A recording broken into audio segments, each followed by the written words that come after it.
Hello प्रिय साथियों, आप सभी को नमस्कार। पुनः आप सबका स्वागत है एक नए वीडियो में। इस वीडियो में हम जानेंगे उन छात्रों के बारे में जो जो छात्र ग्रेजुएशन के अंतिम वर्ष में हैं, बीए के अंतिम वर्ष में है और उनका सब्जेक्ट राजनीति शास्त्र है। तो राजनीति शास्त्र के अंतर्गत उनका जो सेकेंड पेपर होगा वो आपका ऑप्शनल होगा, बहुविकल्पी होगा। तो जिसमें आपके 100 प्रश्न आएंगे और 3 घंटे का समय मिलेगा। तो आपको गोला भर के ORM सीट पे आपको आंसर का जवाब देना है। तो आपको उसमें होता ये है कि अगर आपकी तैयारी अच्छी है तो आप तो अच्छा कर जाएंगे, अच्छा ले आएंगे, अच्छा मार्क ले आएंगे। अगर तैयारी अच्छी नहीं है तो आप उसमें अच्छे मार्क नहीं ले पाएंगे, क्योंकि वो लिखित नहीं है। लिखित वाले में होता ये है कि आप थोड़ा कम भी जानकारी रखने वाले हैं तो उसमें आप लिख देंगे अच्छे से इधर बना के, तो आपको नंबर मिल जाता है। लेकिन इसमें ये है कि अगर आप सटीक आंसर सही देते हैं तभी आपका नंबर आएगा, नहीं तो वो गलत मान लिया जाएगा।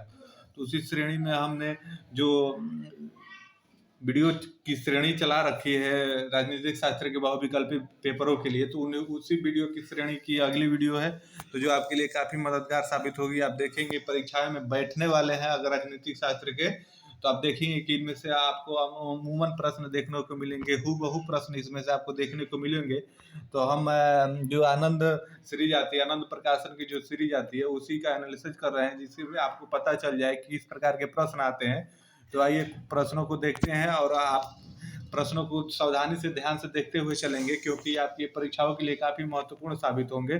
तो आइए शुरुआत करते हैं और देखते हैं। तो आज का पहला प्रश्न है, देखेंगे ऑन लिबर्टी ग्रंथ किस विचारक का है। तो आपको ये पता होना चाहिए कि J.S. मिल जो है वही इस ऑन लिबर्टी ग्रंथ के विचारक का है। आप इसे ध्यान में रखेंगे। J.S. मिल एक विचारक है, उन्हीं का ये ग्रंथ है। आप इस बात को ध्यान में रखते हुए चलेंगे। वह विचारक जो भौतिक सुखों के साथ साथ नैतिक सुखों पर भी बल देता है, वो कौन है। तो आपको ये पता होना चाहिए J.S. मिल है, जो ये भौतिक सुखों के साथ साथ नैतिक सुखों पर भी बल देते हैं। आप इस बात को ध्यान में रखते हुए चलेंगे। वही आगे और नेक्स्ट प्रश्न की बात करें तो देखेंगे आप, एक संतुष्ट सुअर होने की अपेक्षा एक असंतुष्ट मनुष्य होना अधिक अच्छा है, यह वक्तव्य किसका है। तो ये भी वक्तव्य आपका J.S. मिल का है। आप इसे ध्यान में रखते हुए चलेंगे। वही आगे देखेंगे तो आगे है आपका, किस विचारक की गणना स्वतंत्रता के महानतम पुजारियों में की जाती है। तो आपकी की जाती है J.S. मिल की। इस बात को आप ध्यान में रखते हुए चलेंगे। वहीं आगे देखेंगे तो आगे आपका दिया है, J.S. मिल ने स्वतंत्रता के लिए सबसे बड़ा खतरा किसे बतलाया।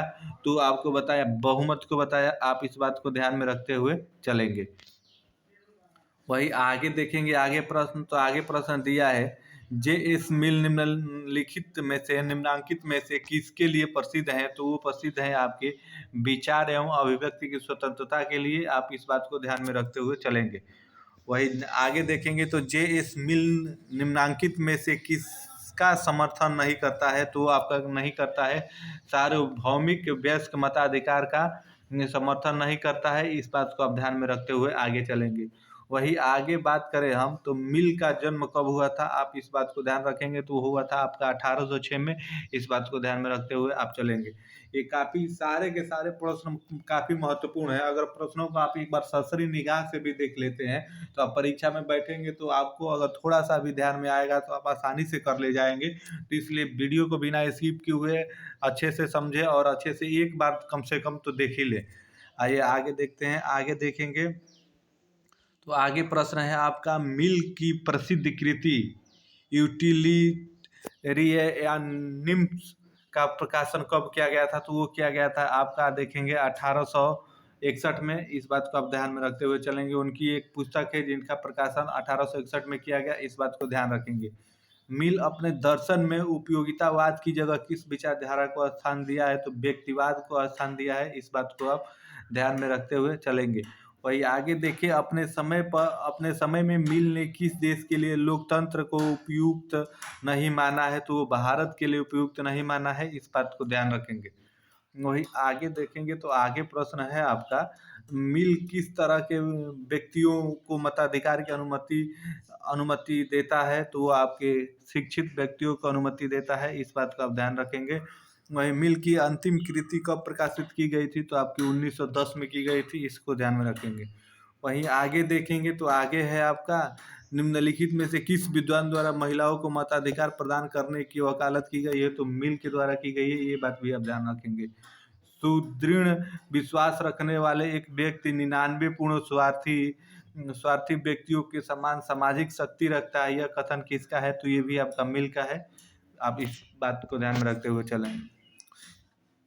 वही आगे देखेंगे तो आगे आपका प्रश्न है निम्नलिखित में से कौन ब्रिटिश पार्लियामेंट का सदस्य भी था, तो आपके JS मिल थे, इस बात को आप ध्यान रखेंगे।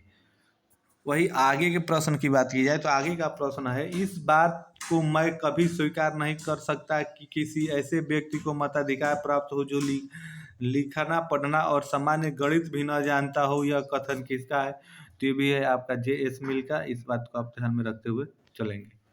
वही आगे देखेंगे तो आगे है आपका मिल का जीवन वास्तव में रहस्य और आकर्षण का मनोरम संग्राम स्थल था, किसने कहा, तो ये कहा ग्लैडस्टोन ने, इस बात को आप ध्यान में रखते हुए चलेंगे।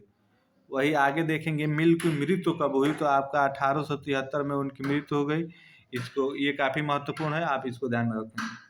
वही आगे देखेंगे तो मिल किस दार्शनिक का शिष्य था, तो वो था आपका बेंथम का, इस बात को आप ध्यान में रखते हुए चलेंगे। बेंथम से जुड़े हुए प्रश्न हमने अपने पिछले वीडियो में बता रखा है, आप उन सारे प्रश्नों को एक बार जाके वीडियो को खोल के वो देख सकते हैं।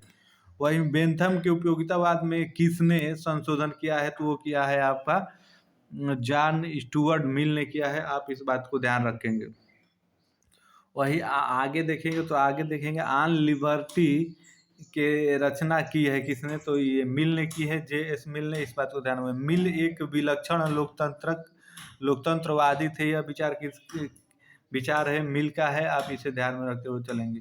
वही देखेंगे आगे प्रश्न देखेंगे तो आगे है निम्न में से कौन सा सुखों में मात्रात्मक के साथ साथ गुणात्मक भेद भी स्वीकार करता है, तो आपके JS मिल करते हैं। तो ये रहे मिल से जुड़े हुए बहुविकल्पी प्रश्नों की 5वीं श्रेणी, जिसमें 5वें वस्तुनिष्ठ प्रश्न में आप देखेंगे तो मिल के बारे में दिया है, तो मिल से जुड़े हुए कुछ ये महत्वपूर्ण प्रश्न थे जो आपके परीक्षाओं के लिए काफ़ी उपयोगी साबित होंगे।